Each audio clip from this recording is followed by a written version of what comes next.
today, today is a great day for a little bit of detachment. That's right, today is a great day for detachment, and I'm going to tell you why. I think you've hit a wall in your life, like a lot of people out here, where you feel as if, where am I? What am I doing? What's my purpose? Why do I feel the way that I feel? And I think one of the best things that I've found, one of the best, I don't even want to say a solution, just a really good idea or a thought, is that what if you were the one who, before you came out of this earth and, we're here in reality, what if you chose the life that you currently have? What if you chose every single dilemma, every single interaction, every single struggle, every single success? What if you knew all of it ahead of time, and that's why you chose you coming into this vessel, this body, having this mind, this sort of intellectual vibe? What if it was not by mistake? What if it was by intention? And I know that sounds pretty crazy if you've never really sat and thought about things like this before, but I don't think it can be really disregarded or removed from being actual, because we only know so much. We as a collective race, we only know so much. We have been fed from generations and centuries of word of mouth. Essentially, how we're living in today's age is been word of mouth from the dawn of time, from the first human being to the first two human beings to now. We have legitimately just been fed what the last generation has been taught, and the one before them, and the one before them. So it comes to a point where at what point do we break the cycle, right? At what point do we question a lot of the things that we've learned up until this point, or been taught, or been shown, been told? At what point do we start questioning those things? Start looking at how certain things and ideals and ideas make us feel. How do certain things in your life right now make you feel? That's a question that I think would be beneficial for everyone to ask themselves. How do you feel? Because once you know the why, the how creates itself, but also in reverse, once you ask yourself, that question of how does something make you feel, you can then get a little bit closer to the why. And I think it's like, can't have one without the other sort of deal, right? Can't have life without death. That's how it goes. So if you already got to choose your destiny, if you already got to choose your path in a sense, then would you allow what's going on right now to affect you so much in a negative way? I think it's incredible to get affected in a positive way. And that, to me, it just beams gratitude, it beams light, it beams happiness, it beams charisma. You can tell when somebody's having a really great day. You don't even have to ask the cliche question, oh, how you doing today? How you doing today? Hey, how are ya?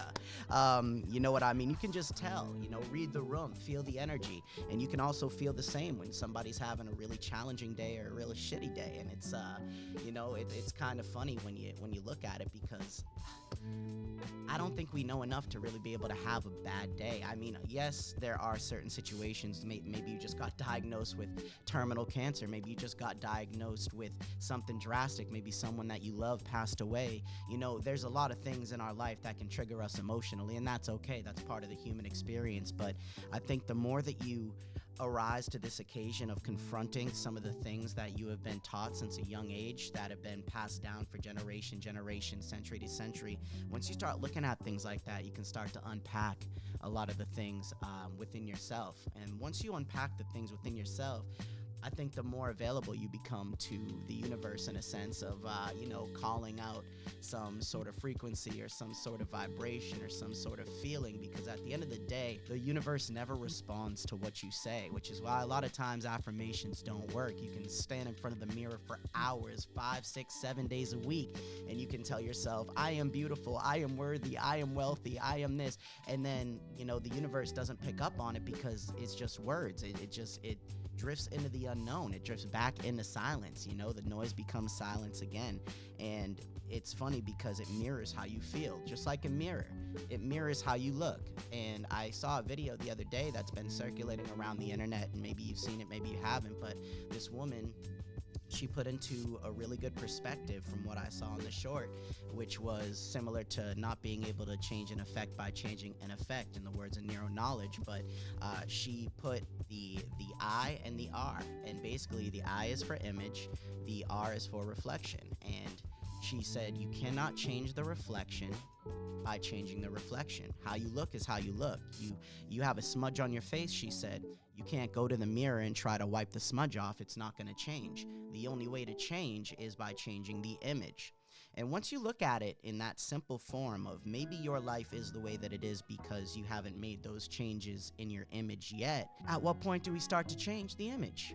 You know, and that's on a 3D scale. And then the 3D, is affected by the 4D. And the 4D is the subconscious mind, all the stuff that you were taught growing up, everything that you saw, everything that you heard, everything that you were told, all those things from a young age. That's why they say when you hit 25, 30, 35, your life is just comprised of everything that you've been told and shown and heard. And whether you can remember it or not, your subconscious stores all of this in its database. And until you learn how to unpack that, until you learn how to remove those blockages, until you learn how to reset your image to reconnect with where you are and who you are, that's when the magic happens. And I know you may be questioning, but Matty, how do I do that? Well, there is the 5D. There is going into the great beyond, where in the words of Dr. Joe Dispenza, you are no one, no where, no thing, no body. You are just back to your original state of being, I guess you could say, a bunch of protons, neutrons, and a bunch of waves, and a small little vibrational frequency that radiates with the universe. You know what I mean? So you can do meditation, you can do breath work, you can do some crazy thing with shamans in the jungle if you want. You know what I mean? Go on a little Aaron Rodgers journey. You know what I'm saying? But all jokes aside, I think, as long as you're working towards getting into that mentality of, how you feel affects your life more than what you say, that right there may cause you to think a little bit differently on a regular basis. So if any of this resonates with you, I highly encourage you to do a little deep digging yourself on other people, other channels, maybe some other thoughts and ideas, because you should never get too caught up on one idea or one thing you see or hear on the internet. You know what I mean? At the end of the day, I just wanted to share this with somebody out there because I know somebody needed to hear it. So that person was you. Thank you so much for tuning on in. Feel encouraged to share the video, give it a like, drop a comment on what you enjoyed and what impacted you most. And I'll see you on the next one, man. But other than that, thank you for joining me on this beautiful one-of-a-kind Matt Talk, and I'll catch you on the next one, baby. We out.